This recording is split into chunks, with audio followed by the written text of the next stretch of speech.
જીયરલાલ કી જય. યૈદં શૃણુયાદત્વા કીર્તયેદ્વા સમાહિતઃ સ ભુક્ત્વા વિપુલાં ભોગાन् નંદતે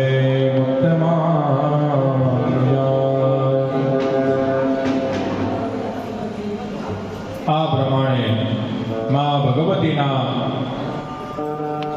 આદેશથી તુંબરુએ શિવકથા કહી. શિવકથાના પ્રભાવથી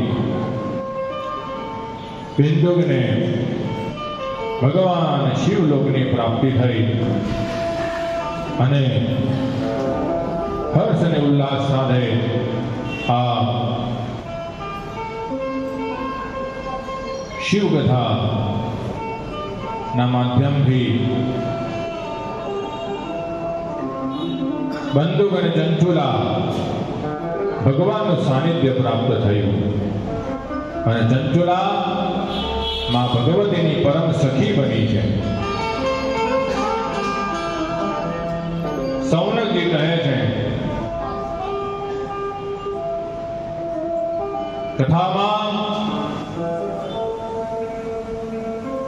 કથાના અમુક નિયમો છે. કથાના શ્રોતા અને વક્તાના બંનેના નિયમો છે. પહેલા વક્તાના નિયમો બતાયા છે.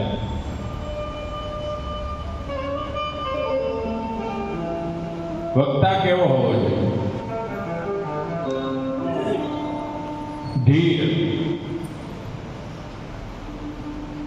દ્રષ્ટાંતો કુશળો ધીરો. દ્રષ્ટાંત આપવામાં કુશળ હોય, વાતને સમજાવી શકે એવો વક્તા. સરળ ભાષામાં આપણને સમજાવી શકે. બીજા નંબરમાં શ્રોતાઓના નિયમો કે આ કથા દરમિયાન બને એટલો ભગવાનનો જપ કરવો. કથા ચાલતી હોય, બીજી બધી વાતો કર્યા વગર એના નિયમો છે. જ્યારે પણ કથા મંડપમાં આવીએ ત્યારે વ્યાસપીઠને નમસ્કાર કરવા. બીજા નંબરમાં જ્યારે ઊભા થઈએ ત્યારે પણ નમસ્કાર કરીને ઊભા થવું. વ્યાસપીઠને પીઠ બતાવાય નહીં. પીઠ બતાવીને નીકળાય. જેમ આપણે કોઈના પ્રસંગમાં ગયા હોય, આપણા સંબંધીનો કોઈ પ્રસંગ છે, એ પ્રસંગમાં તમે ગયા હોય તો આપણે એને મળ્યા વગર આવતા રહીએ તો શું થાય? આપણી હાજરી પુરાય? ના પુરાય. આપણી ગેરહાજરી લાગે. ફોનમાં કે પણ તમે આયા નતા, આપણે ઘણું સમજાવીએ એને.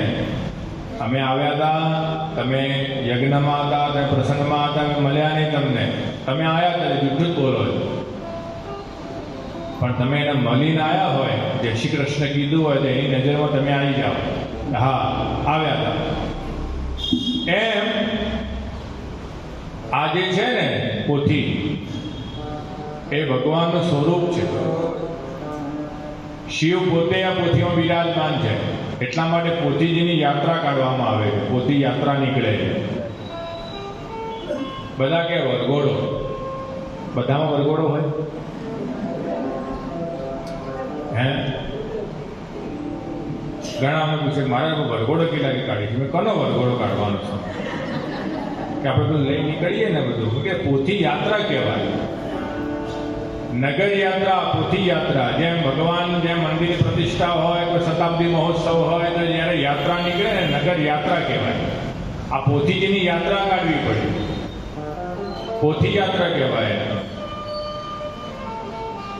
અને જ્યાં ઢોલ વાગે, વરઘોડો હોય તો ઢોલ વાગે એવું ના હોય. અમુકને તો સ્મશાન યાત્રા તો ઢોલ વાગતા હોય છે.